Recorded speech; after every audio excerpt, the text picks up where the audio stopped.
فرمایا سب کچھ کرنا مگر یہ 3 گناہ کبھی نہ کرنا، یہ 3 گناہ تمہیں جیتے جی مار دیں گے۔ تم سانسیں تو لیتے رہو گے مگر سکون نہیں پاؤ گے، چہرے پر ہنسی تو ہوگی مگر تمہارا دل قبر سے بھی زیادہ تاریک ہوگا۔ پوچھا گیا یا رسول اللہ سونیا جلدی بتائیے نا وہ کون سے 3 گناہ ہیں؟ فرمایا پہلا گناہ ماں باپ کی نافرمانی۔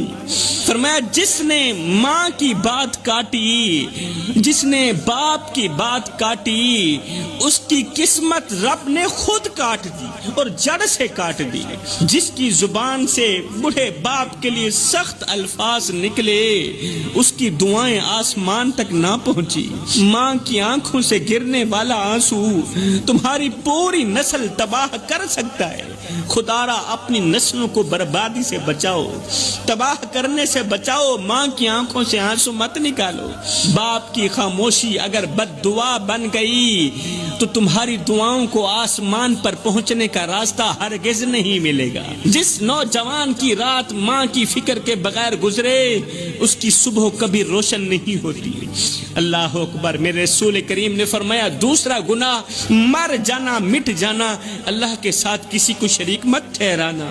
یہ وہ گناہ ہے جسے رب کبھی معاف نہیں کرے گا۔ جس نے تعویذ پر تو بھروسہ کیا، جس نے پرچی پر تو بھروسہ کیا مگر دعا پر بھروسہ نہیں کیا، جس نے پیر پر تو بھروسہ کیا مگر قرآن پر بھروسہ نہیں کیا، وہ رب کا نہیں، وہ گمراہی کا بندہ ہے، وہ تباہی کا بندہ ہے، وہ رب کا بندہ نہیں ہے۔ رب سب کچھ برداشت کرتا ہے مگر اپنے ساتھ کسی اور کو برداشت نہیں کرتا۔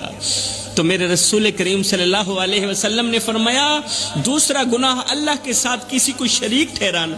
تیسرا گناہ کسی کا دل دکھانا، کسی کو دکھ دے کر خوشی محسوس کرنا، سکون محسوس کرنا۔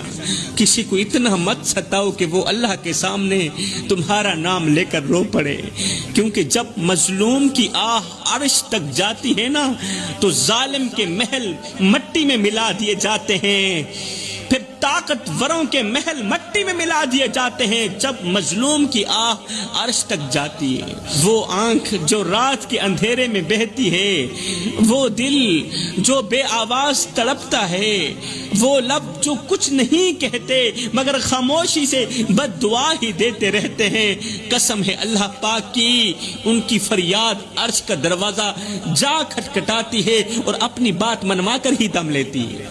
ایسے مظلوموں کا رونا، ایسے دکھیارے لوگوں کا رونا اللہ سے اپنی بات منوا کر ہی دم لیتے ہیں۔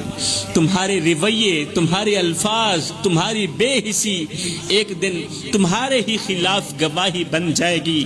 اس سے پہلے کہ کسی کی سستی تمہارے لیے لعنت بن جائے، فرمایا رک جاؤ، سنبھل جاؤ، اس سے پہلے رک جاؤ، سنبھل جاؤ، کیونکہ جو رب تمہارے دلوں کے حال جانتا ہے وہ مظلوم کے دل سے نکلی ہوئی آہ کو بھی جانتا ہے۔